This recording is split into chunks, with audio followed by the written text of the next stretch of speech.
Petri Wine brings you Basil Rathbone and Nigel Bruce in the new adventures of Sherlock Holmes.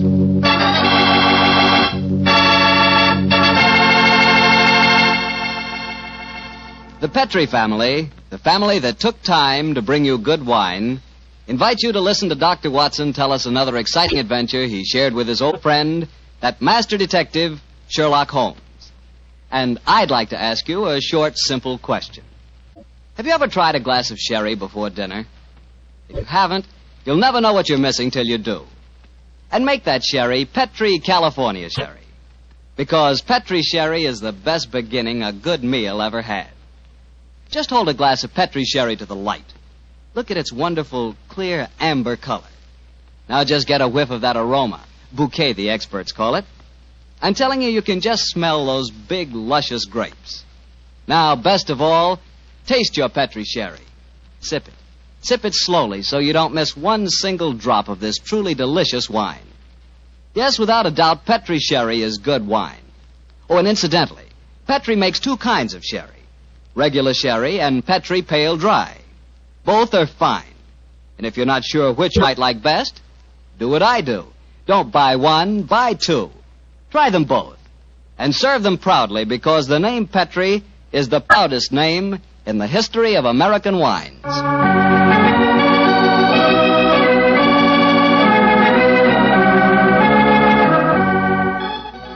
And now I'm sure our good friend and host, Dr. Watson, is waiting, so let's go and join him. Good evening, Doctor. Good evening, Mr. Bartell. Here, quiet. Down, Monty. Down there. Dogs seem very chipper tonight. Yes, tonight, yes, but they've been in disgrace most of the day, Mr. Bartell. Oh? What have they been up to? After the seals again, Doctor? Oh, my boy, this time it was chickens. They got into my neighbor's coop and had a delightful time. Fortunately, there were no casualties, but I'm afraid that my good neighbor policy has suffered a slight diplomatic strain.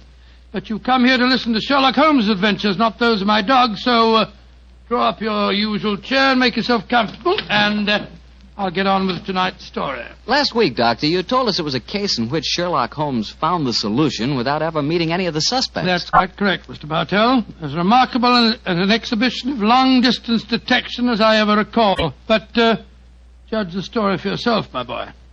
It was in the autumn of 1903, and Sherlock Holmes was about to retire to his bee farm on the Sussex Downs. I must confess, Mr. Bartell, that my heart was heavy during those last few weeks we spent at Baker Street. I thought of the countless adventures that we'd shared together. I remembered those many evenings of quiet comradeship and companionship. A fire blazing away on the hearth as Holmes lay back in the shadows playing his beloved violin. And then, Mr. Bartell, as so often happened, there'd be a violent jangle on our doorbell, and some wretched soul in misery would be standing before us and pouring out his troubles. Suddenly the violin would be discarded, and Holmes the dreamer would become Holmes the man of action. Come, Watson, the game's afoot, he'd say. And in a few moments later, we'd be rattling off in a cab through the foggy, gaslit London streets. Yes, Doctor, I can imagine it was pretty hard for you to leave Baker Street. It was, Mr. Bartell. However, as it transpired, there was one more adventure awaiting us before we left. A few days before the actual move, I persuaded Holmes to take an afternoon off from his packing and accompany me on a visit to the laboratory of an old friend of mine, a Professor Jean Boulin. He was an eminent French scientist engaged in very important work at the London University. Well, by the way, this was at a period, Mr. Bartell, when radium was something extremely new and extremely rare. The university had just acquired a minute but invaluable portion of the element, and Professor Boulin was in charge of the research connected with it. I can remember the picture so well as Holmes stood in the laboratory talking with keen interest to the distinguished scientist. Amazing, Professor Boulin. Quite amazing. Think that this tiny leaden vessel contains one of the most precious substances in the world. Yes, Mr. Holmes. We have a great deal to thank Madame Curie for. This new element may force us entirely to revise our concepts of all physical structure. Your research is a great responsibility, Boulin. It is, Watson. I must confess that I wish the authorities here would give me a freer hand. I foresee such infinite possibilities in the use, particularly the medical use of radium. But my conservative superiors seem to regard it only as a toy, a scientific curiosity. Limit your experiments accordingly, I suppose. Exactly. I'm given no opportunity to do anything that's in the least radical. Must be very disheartening. How can research ever get anywhere along those lines? It is a great misfortune, Holmes, that you've determined to retire to your bee farm. This project, we could use such an analytical mind as yours. You flatter me, Professor. How many assistants do you have working with you, Buller? 3, but none of them are very inspired, I'm afraid. What? My best assistant is a man named Barker. He's a little on the conservative side, too. But he is extremely adroit. The other 2, a young man called Taylor and the girl Gladys Hughes. They mean well. But gauche, I fear, is the only word to describe them. Why do you laugh, Buller? I was just amused to observe that in describing my assistants, I chanced to be literal as well as figurative. It's odd that random symbolism can sometime... but never mind that. You would like to see the laboratory? Yes, indeed we Yes, would. thank you very much. I have some extraordinarily interesting photographic plates that record the emanations of radium. They're over here. I think you will find them most fascinating.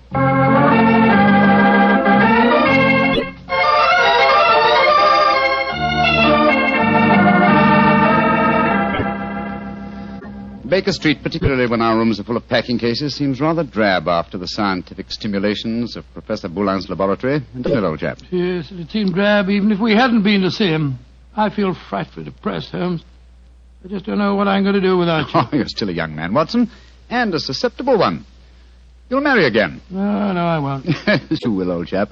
And you'll end up by being glad that your old roommate, your difficult, rather unsociable old roommate, is living in retirement on the Sussex Downs. Rubbish. I shan't feel anything of the kind. In any case, I don't think you will be able to stay in retirement for long. Your mind is much too alert to be satisfied by being a sort of midwife to a bunch of beastly bees. Oh, dear Watson. I feel that you'll never eat honey again. Yes, you can laugh, Holmes, but I could see how excited you were when Booth suggested that you might help him with his radium experiment. Flattering suggestion, I must admit, my dear fellow. Just the same, Oh, now, who the devil's that? From the urgency of the tug on the bell pull, I'd say that it was a client. And go and head him off, will you, old chap? Yes, I'll do my best. Oh, Watson, mind that I'm no longer in practice. Too late, Holmes. He's brushed past Mrs. Hudson. Here he comes rushing up the stairs. Oh, confound it. I beg your pardon, sir, You but... Mr. Sherlock Holmes?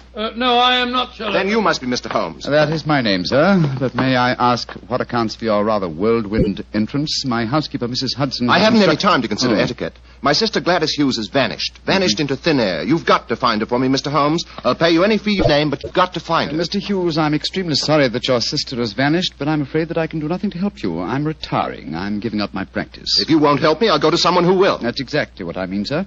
I suggest that you go to the police, or if you insist on a private investigator, I can strongly recommend Mr. Martin Hewitt. Yes. His address is 39 Pont Street, Knightsbridge. Good day to you. Good day, Mr. Hughes. 36 Pont Street, Night. Mr. Martin. Yes, I can understand his concern, but his manners leave a great deal to be desired. Holmes. Gladys Hughes, his missing sister. That was the name of one of Professor Boulin's assistants, wasn't it? True, old fellow, but it's probably only a coincidence. What? Both Christian and surnames are extremely common ones. Well, I have a feeling that it may not be a coincidence. Oh, come now, my dear fellow. Don't you try and embroil me in a fresh adventure. I've retired and I'm leaving for Sussex in a few days. And if any more clients come wrenching at my doorbell, I shall ignore them.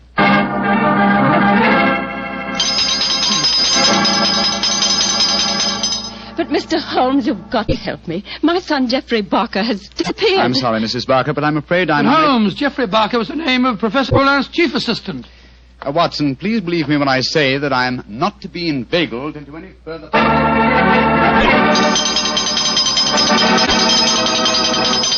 Mrs. Taylor, I'm sorry, but I can't help you. Oh, but Mr. Holmes, it's my husband. He's disappeared. We've only been married 3 months, and now, it's terrible. I've been so worried ever since he started to work on that strange new radium with Professor Jean Boullin. Holmes, you can't pretend it's coincidence any longer. Gladys Hughes, Geoffrey Barker, and now Taylor. The 3 assistants of Professor Boulin. I know it, Watson. Mrs. Taylor, the moving van will be here tomorrow to take my things to Sussex. I shall follow them immediately. I have retired, madam. Do you understand that? Retired.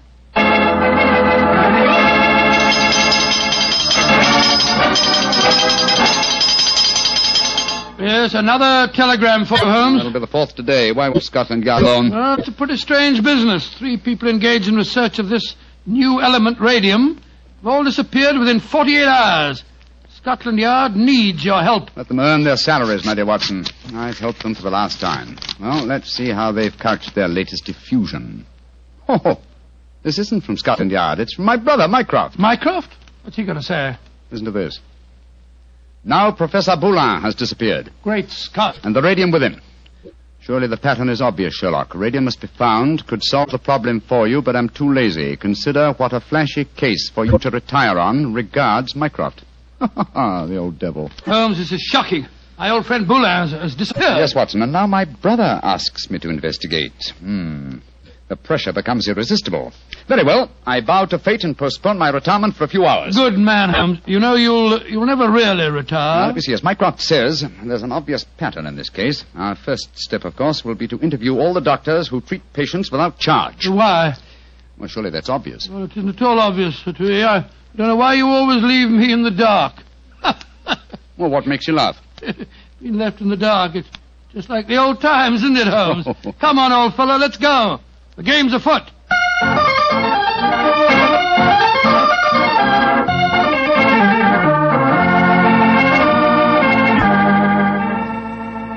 Dr. MacDonald, this is Mr. Sherlock Holmes.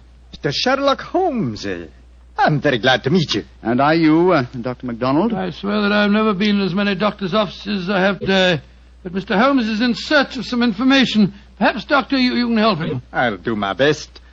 What do you want to know, Mr. Holmes? Whether you have any charity patients with skin eruptions or growths of any kind. I mean, patients that have not kept their appointments recently, perhaps. Now, let me see. Why, yes, I do. Old Mrs. Pendle. She has a very bad case of lupus. She was due for a treatment here yesterday, and I've seen nothing of her. Splendid. Can you give me her address? Why, certainly. It's in my book here. Well, I hope this isn't a false trail, Holmes. We can only explore it and see, dear chap. Here we are. Mrs. Pendle, 36 Elm Gardens, Clapham. Mrs. Pendle, 36 Elm Gardens, Clapham. Thank you, Doctor. I'm greatly obliged to you.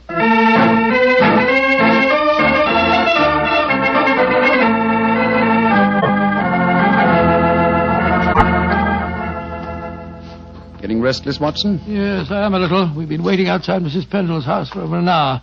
Why don't we knock on the door? See if she's at home. Oh, no, my dear chap. We mustn't frighten her. I hope that she's going to lead us to our quarry. You see... Shh. Front door's opening. A woman's coming out. Yes, it's Mrs. Pendle, beyond doubt. Look at that bandage around the upper part of her face. Yeah, hello, she's turning down the street. We're going to follow her, I suppose. Naturally, but let's give her a start, shall we? We don't want her to spot us. Well, while we're waiting, perhaps you'll clear up 1 or 2 points for me. I'm still very much in the dark. With pleasure, old chap. What puzzles you? Well, one of the things that Come on. What? We've given her enough of a start. Let's follow her. Oh, very well. But look here, Holmes. You asked me what I didn't understand. 2 things puzzle me. What did Mycroft mean by the pattern of the case? And why are we following a poor sick old lady through the London streets? I'll answer the first question, and I think the answer to the second will be self-apparent. The pattern of the case is clear. Professor Boulin and his 3 assistants have vanished together with the radium, but their disappearances were not simultaneous. Had they been so, it would have been a transparent case of theft. But with the disappearances gradual rather than simultaneous, the emphasis has been subtly shifted. Yes, I can see that, Holmes, but what do you suppose is at the back of the whole business? Can't be a simple case of theft. Radium is enormously valuable, but it'd be hard stuff to sell again. Not to an unscrupulous criminal with a knowledge of medicine, Watson. My own theory, and I admit at the moment that it's purely a theory, is that Professor Boulin was worried because he was so hampered in his research. You'll remember that he stressed his great faith in the medical values of the new element, radium. Yes, he did. It's more than possible that he places the rights of science above the rights of property, that he's determined that he and his group will carry on their invaluable research unhampered by the conservative restraints of the university. I see what you mean, Holmes, but how does Mrs. Pendle, the poor woman that we're following, enter the picture? Because one of the chief lines of radium research on the continent so far has been with her sort of trouble. Professor Boulin's obvious move, if my theory is correct, would be to contact poverty-stricken patients Promise them relief, induce them to abandon their regular treatments, and submit to him. By Jove, yes, Holmes, that seems perfectly logical, and yet I can't believe that Boulin would... Mrs. Pendleton has reached her destination. She's turned down a driveway. Yes, she's walking up to what looks like a deserted well. Hurry, old chap. Don't let her out of our sight. She's opened the door without knocking. She's gone in. We'll wait here for a moment or two, then we'll follow her. I have a feeling that your old friend, Professor Boulin, is not far away, Watson. Yes, you're probably right. But I hope we can do something to protect him from the consequences of what he's done. It might easily mean the finish of a brilliant career. I'll do everything in my power, but you know as well as I do... Shh, look. Mrs. Pendle's coming out again. Yes, and she's in trouble. Come on. Mrs. Pendle, what's wrong? I don't know how you know my name or who you be, but you ask me what's wrong. They tell me to come here to this address, and I find a doctor who'd help my face.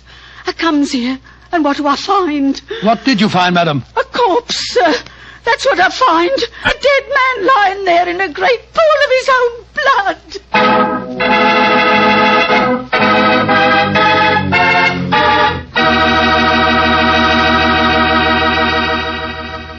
You'll hear the rest of Dr. Watson's story in just a second. So I'm just going to remind you that there's one wine which everyone likes and which is good on any occasion. Petri California Sherry. You want a swell wine to serve before dinner? The perfect answer is Petri Sherry. If you want a wine that's delicious after dinner, or later in the evening when you're just talking things over with your friends, again you want Petri Sherry. And if you want a wonderful wine to serve at cocktail time, naturally you want Petri Sherry. Sherry is a wine that's good at any time. And Petri is the wine that's good all the time. Well, Dr. Watson, so following the tracks of old Mrs. Pendle led you to a corpse, huh? Yes, Mr. Bartell. Of course, Sherlock Holmes and I went at once into the broken-down warehouse to examine the scene of the tragedy. Slumped over a desk in a darkened, shabby room, a flickering candle giving a macabre lighting to the scene, was the body of a man. I think I knew its identity even before Holmes turned to me and said... It's Professor Boulin. All right, Watson. Poor devil. Murdered, of course. Yes, but examine him for yourself, will you? Yes. Yes, there's no doubt about it. This wound couldn't have been self-inflicted. The right auricle of the heart has been pierced. How long ago would you estimate death took place? Not more than a couple of hours ago, I should say. Not hard to reconstruct the killing. The murderer came up from behind Boulin as he sat here, crooked an arm around his throat. Yes. See the finger marks on the right-hand side of the neck? Here? Then stabbed him in the chest. And then withdrew the weapon and disappeared. Leaving no traces, confound it. A dusty room is an ideal place for recording footprints, but there are half a dozen different prints here, including Mrs. Pendle's. Hello. Here's the print of a smaller woman's shoe. Well, must be that of Gladys Hughes, his assistant. Undoubtedly, but that really proves nothing except that she was here with him. In fact, that we were convinced of anyway. Question is... Come on. Let's go outside and talk to Mrs. Pendle again. Poor old Boulin. What a shocking way to die. And what a great loss to science. I suppose the murderer must have stolen the radium. We found no trace of it in there. Undoubtedly, the possession of the radium was the motive for the murder. Mrs. Pendle. The poor man is dead, ain't he, sir? I'm afraid so, madam. I knew it. I never should have come here. I never should have left Dr. MacDonald. Mrs. Pendle, let me ask you a question. I can't be answering no questions, sir. I don't know nothing about how the poor soul got himself murdered. What would a poor woman like me know about such things? No, my good woman. My friend isn't suggesting at all to know anything about the murder. Then what do you want to know, sir? Who told you to come to this address today, Mrs. Pendle? A young lady. Nice young lady she was, too. She met me coming out of Dr. MacDonald's yesterday and told me that if I come here today, I'd find a doctor who could cure me. Yeah, that was obviously Miss Hughes. Holmes, I believe that your theory was right. Come on, Mrs. Pendle. We'll escort you to the nearest police station where you can report the murder. Yes, sir. And then, Watson, we must keep on the track of the radium. That, perhaps, is more important than any life. Well, how are we going to do that? We haven't a clue to go on. Remember that Professor Boulin's 3 assistants are still missing. We must go to the homes of each of them and see what can be found out. Mr. Hughes, you must realize by now that your sister's disappearance is part of something vastly more significant than you think. I must ask you in the My first... sister didn't disappear, Mr. What do you mean, sir? You came to us and said that you had. Oh, it was all a mistake, gentlemen. She came back today. She'd just been down to the seaside for a short rest, and she'd forgotten to let me know. I'm sorry to have bothered you. May I see your sister at once, please? I'm sorry, Mr. Holmes, but she's out just now. I don't know where she's gone or what time she'll be back. Mrs. Barker, I've come to you about your son's disappearance. I'm afraid that... But my son didn't disappear, Mr. Holmes. It was all a misunderstanding. He came home today. Then may we speak to him, please, Mrs. Barker? Oh, I'm afraid that's impossible. You see, he... Mrs. Taylor, I want to talk to you about your husband's disappearance. Oh, that. He came home this afternoon, Mr. Holmes. At first I was so suspicious, but when he explained, well, I'm sure you know how it is in the first few months of marriage, those little tips.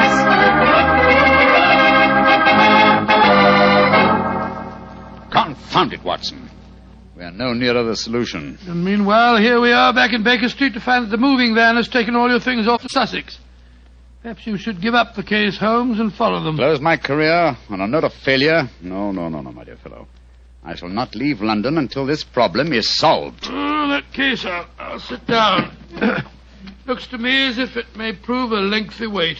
I've rarely felt more frustrated, Watson. All three vanished technicians home safely with plausible stories, or at least plausible alibis, and poor Boulin murdered, and the radium stolen. Well, I must say it makes no sense to me. Well, it must make sense.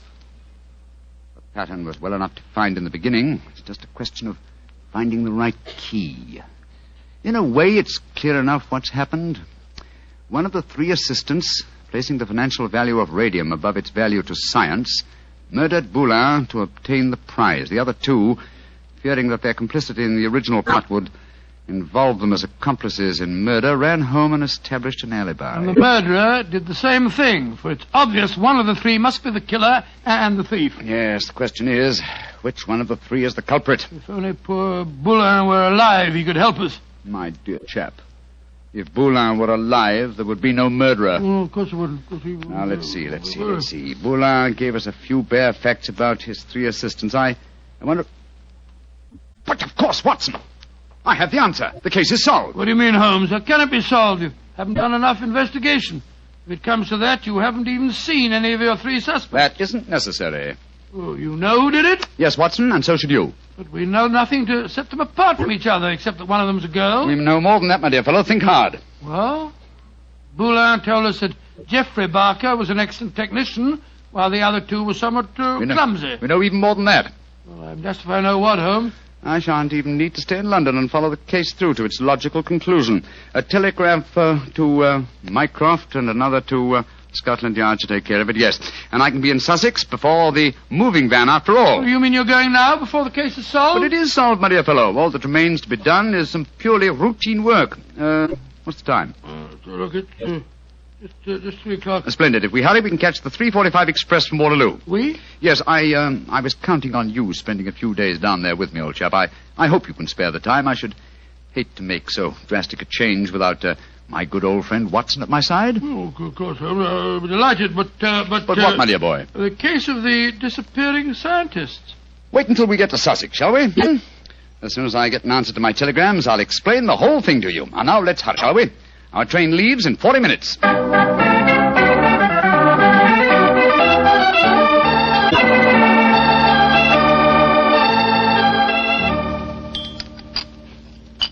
More tea, Watson? Thanks, old boy. Peaceful down here, isn't it? Extremely. At the moment, I must confess, I find it rather nerve-wracking. Oh, why? Well, you know why, Holmes. I want you to open that telegram and tell me if your solution to the Boulin case was the correct one. Very well, my dear chap. Let's see. What is it? It's Mycroft. Listen.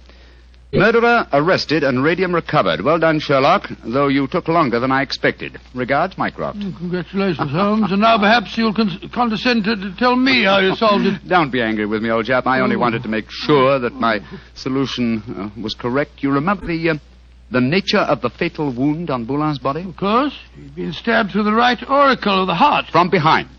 Proving that the murderer was clearly right-handed. Oh, what does that signify? Almost everybody's right-handed. Oh, no, not in this case.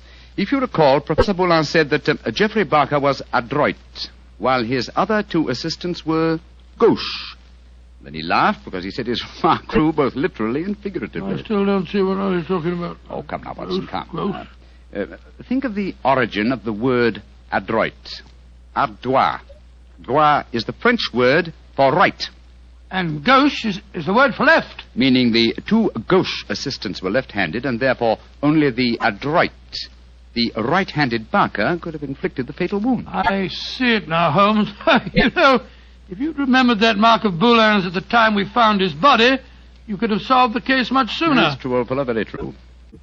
And when my old friend Watson points out that my memory is failing and my mind sluggish, then I know that my retirement has been postponed for far too long.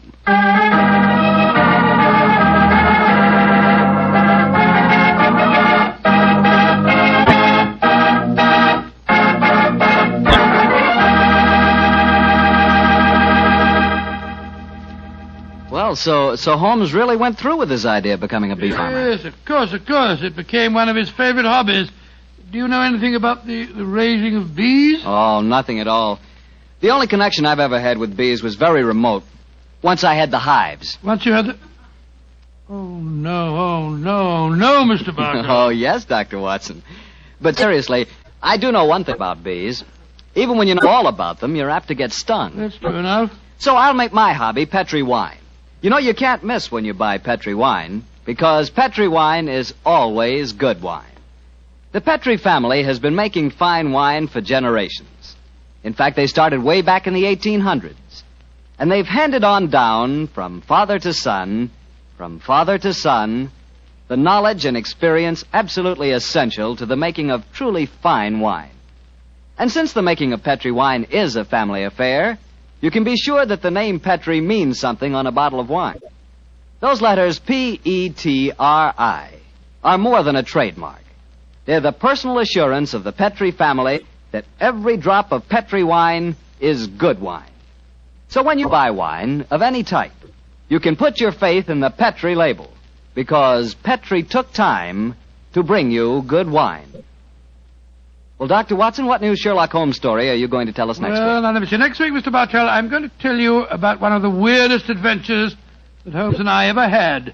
It concerns a haunted chapel in the wilds of Cornwall, strange organ music that played at midnight, and the headless ghost of a murdered monk.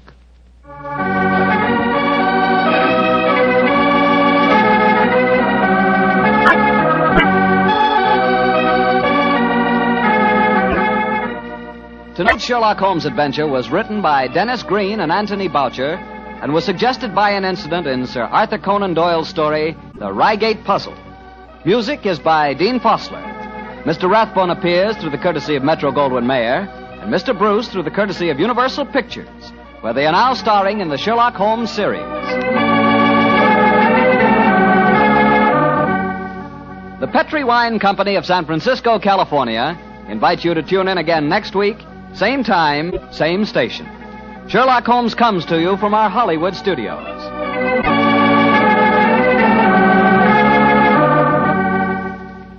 This is Harry Bartell saying good night for the Petri family.